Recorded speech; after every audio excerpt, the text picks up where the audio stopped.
PEGI 16.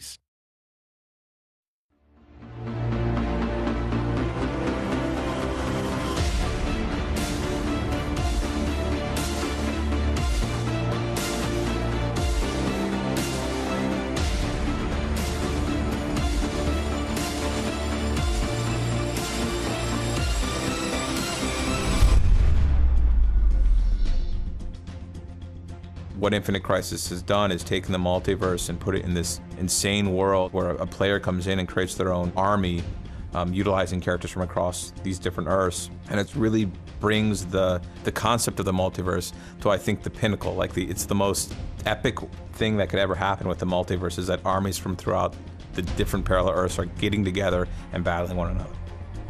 The technology in games has now reached a point where it can provide a very visceral, immersive experience for someone that's into this kind of content, and allowing you to almost feel like you're a superhero in the game itself. I think it was a huge jump for the medium, and I think that's why people gravitate towards it. Turbine's been working on games online that bring players together for over a decade now. MOBA felt like the next logical step for us. You know, it kind of got us back to our roots, doing competitive play. AC1, Asheron's Call, was all about PvP. In the very beginning of thinking about making this game, we had a few simple but lofty goals. You know, how can we take the DC franchise in a game to a place that it hasn't been before? You know, how can we open up kind of the possibilities there and show players things that maybe they haven't seen before in the DC universe? The DC universe is great for this game because it really puts no limits on what we can or can't do. You know, in other established sort of stories, there are sort of rules that you don't want to break for the characters. The good guys and bad guys don't mix. For me personally, DC is kind of the dream setting for this project because one of my favorite characters of all time is Green Lantern. When we work on this game, when we actually showed it to people, it is the ultimate example of iconic characters brought to life in ways that are relevant to people, in ways that actually mean something to people, in ways that actually just resonate.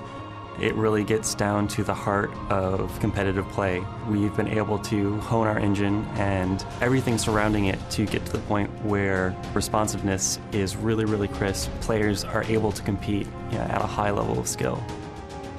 One of the things that we introduced was this idea of sort of dynamic destruction of the environment, and a lot of which is, it definitely makes you feel super heroic when Gaslight Batman shoots his, ultimate skill all the way across the map, and you just see it, a trail of destruction as all these like mausoleums and things are being shattered.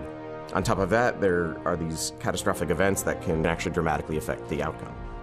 We've been living in this crazy Infinite Crisis world for quite some time now, just amongst ourselves. It's been awesome seeing players get involved and really start taking over this game, and we hope everyone's having as much fun playing it as we've had building it, and we're not done yet. We're just getting started.